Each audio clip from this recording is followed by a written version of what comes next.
Kuchli jangchi emasman deb aytsam, yolg'on gapirayotganim haqida xulosa qilasiz. Agar kuchliman deb aytsam, meni maqtanchoqqa chiqaradi.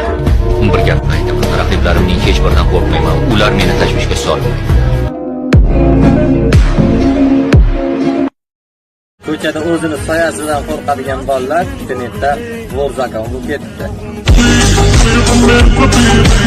Ota-ona qadriga yetish uchun yetim bo'lib tug'ilish shart emas. Duolaringiz sabab omad quchog'ini ochib, davronim keldi, yo'qchiliklari qochib. Yuragim og'riyapti. Sevgan uchun emas, onam qariyapti. Этой ночью умру за твою красоту, жизнь тебе дарю свою. Ikkita qoida bor. Birinchi qoida hech qachon taslim bo'lmaslik. Ikkinchi qoida esa birinchi qoidani hech qachon unutmaslik. Assalomu alaykum rahmatlar.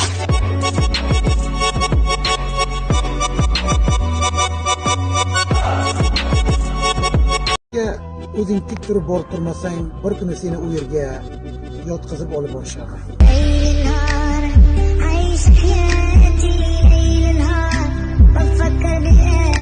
Men va'da beraman, har qanday vaziyatda ham qo'llaringizdan ushlab yoningizda qolishga deganlar ham ketdi.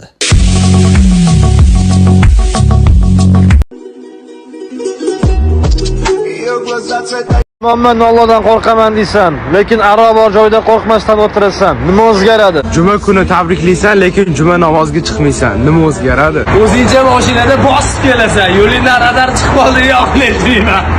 Sevgan qizing seni shu mashina ichida unutadi. Eslab sog'inasanmi? Nima o'zgaradi? Insonlar odam ajratib millatchilik qiladi. Millatidan uyalib, chet el orzu qiladi. Nima o'zgaradi?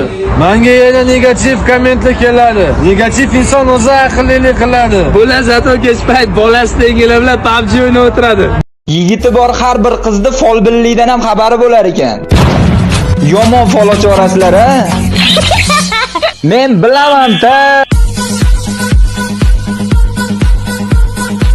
Ming sakrasang ham dunyo seniki bo'lmaydi. Biz xudo emasmiz. Istagan paytda istagan odamni jonni oladigan. Shundaymi? Каждый вечер мы гуляем и танцуем и кайфуем, и кайф. Hang bo'lmasa qiyin ekan. Sog'inch azobi yurak bag'ring tirnar ekan. Hattoki kichkina kulbang ham bitta otangsiz to'lmas ekan. Bu dunyoda hech bir odam otangdek bo'lmas ekan.